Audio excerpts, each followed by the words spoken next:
balik lagi bersama saya, Puput Sri Sukmana.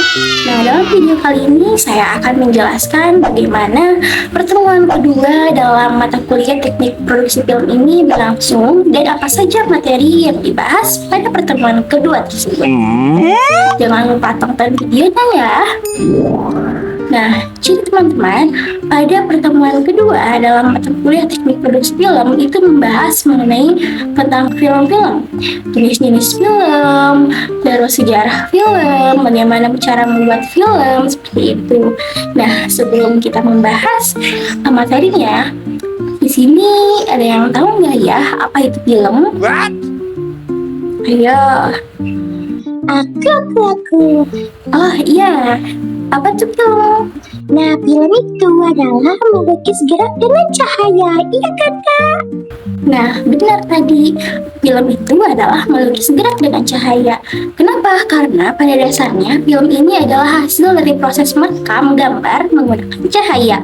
Nah, kamera menangkap cahaya yang dipantulkan oleh objek lalu mengubahnya menjadi gambar-gambar diam yang ditampilkan secara berurutan hingga nantinya akan menciptakan sebuah ilusi gerakan. Seperti itu, teman-teman. Nah, teman-teman, pembahasan selanjutnya mengenai jenis-jenis film. Nah, jenis-jenis film ini ada berbagai macam ya. Yang pertama ini ada film cerita atau fiksi. Ini merupakan jenis film yang dibuat berdasarkan cerita, rekaan, atau imajinasi, jadi bukan berdasarkan kejadian nyata. Nah, contohnya seperti ini. Nah, yang kedua ada film berita. Jadi, film berita atau newsreel adalah jenis film yang mengenai fakta atau peristiwa yang benar-benar terjadi, teman-teman. Nah, contohnya seperti jadi ini tuh tidak hoax ya. Nah, yang ketiga ada film dokumenter. Apa sih film dokumenter? Jadi, menurut Robert Flaherty, film dokumenter adalah karya ciptaan tentang kenyataan gitu, apa yang sebenarnya terjadi. Jadi dokumenter yaitu hasil interpretasi pribadi. Jadi pembuatnya itu tentang kenyataan tersebut, itu tidak direkayasa. Nah, contohnya seperti itu dia. Nah, kemudian teman-teman, yang keempat ada film kartun. Apa sih film kartun? Pasti kita semua sudah tidak asing dengan apa itu film kartun. Karena kan kita dari kecil pasti pernah nonton kartun. Jadi film kartun atau film animasi gitu, jadi dibuat untuk tontonan anak-anak. Banyak ya contohnya film kartun itu seperti ini. Nah, selanjutnya teman-teman, ada yang tahu gak ya apa itu film dokumenter? Jadi saya akan menjelaskan apa itu film dokumenter. Jadi teman-teman, film dokumenter adalah film yang mendokumentasikan atau mempresentasikan kenyataan. Nah, jadi artinya film dokumenter ini menampilkan kembali fakta yang ada dalam peristiwa atau suatu kehidupan tertentu gitu. Seperti itu adalah film dokumenter. Kemudian, teman-teman tahu tidak mengenai sejarah perkembangan perfilman ini?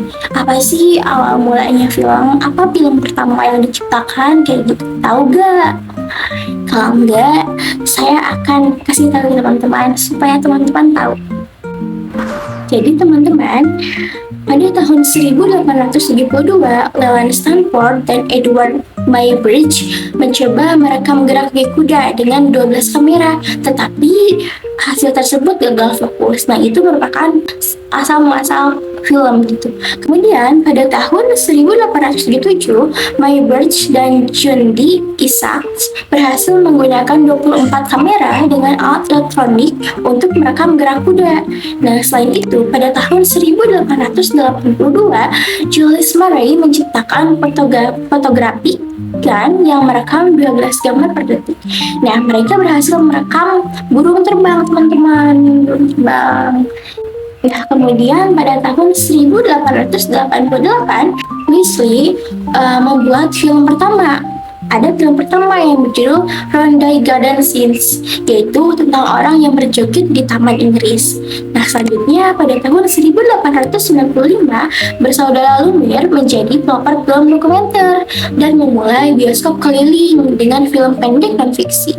Nah, setelah itu, pada tahun 1897, film ini menyebar ke seluruh dunia.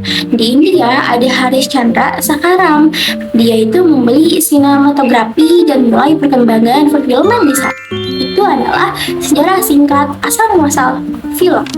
Nah, selanjutnya, dalam film dokumenter itu terdiri dari beberapa genre, teman-teman. Yang pertama ada genre dokudrama. Jadi, dokudrama ini muncul sebagai solusi atas permasalahan mendasar film dokumenter.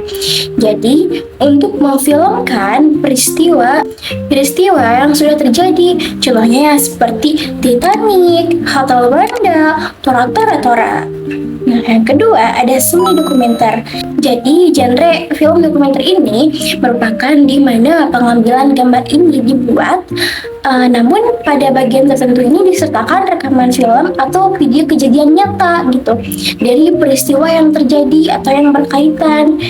Nah, dengan tema yang diangkat, contohnya seperti G30 SPKI, seperti itu. Nah, yang ketiga ada film faktual, contohnya dapat dilihat dalam bentuk film berita atau newsreel, dan film dokumentasi yang hanya merekam suatu adegan atau suatu peristiwa atau kejadian tanpa melalui proses pengolahan lagi, jadi real gitu. Ini jadi terjadi sungguh-sungguh, tidak ada proses editing atau segala macam. Nah, keempat ada film etnografi. Film ini merupakan film dokumenter yang menggunakan metode etnografis. Jadi banyak menggunakan studi antropologi visual gitu. Contohnya seperti Ranch and Dance in Bali pada tahun 1951. Yang kelima ada film propaganda. Nah, genre dari film dokumenter ini dibuat untuk dapat meyakinkan para pengamat atau para penontonnya serta dapat mempengaruhi pendapat atau perilaku orang, dan terkadang juga ini tuh dapat menyesatkan demi tujuan tertentu gitu. Contohnya seperti ini, teman-teman, The Birth of a Nation. Nah, yang keenam ada namanya Cinema Verite. Jadi film dokumenter dengan gaya yang natural dipadukan dengan teknik sinematik. Nah, kamera merupakan mata film, dan film dokumenter bukan menceritakan suatu realitas objektif, melainkan suatu realitas berdasarkan apa yang terlihat dan terekam oleh kamera sebagai mata film. Contohnya seperti Grey Garden pada tahun 1976. Nah, selanjutnya teman-teman ada beberapa langkah dalam pembuatan film dokumenter. Yang pertama ada praproduksi. Jadi dalam praproduksi ini kita harus menentukan tema atau topik. Selanjutnya melakukan riset atau observasi, membuat skrip, dan membuat film statement atau menuliskan informasi yang dibutuhkan. Langkah kedua ada namanya produksi. Jadi proses pengambilan gambar atau suara ini termasuk produksi. Nah, yang ketiga ada pasca produksi. Ini mencakup proses editing seperti penyuntingan gambar dan suara. Nah, jadi teman-teman, cukup sekian penjelasan yang dapat saya sampaikan dalam video kali ini. Mohon maaf apabila dalam penyebutan bahasa Inggris tadi saya masih salah, karena saya juga masih belajar. Mohon maaf, dan terima kasih untuk menonton video ini. Mohon maaf atas segala kesalahan yang saya ucapkan. Sekian, terima kasih.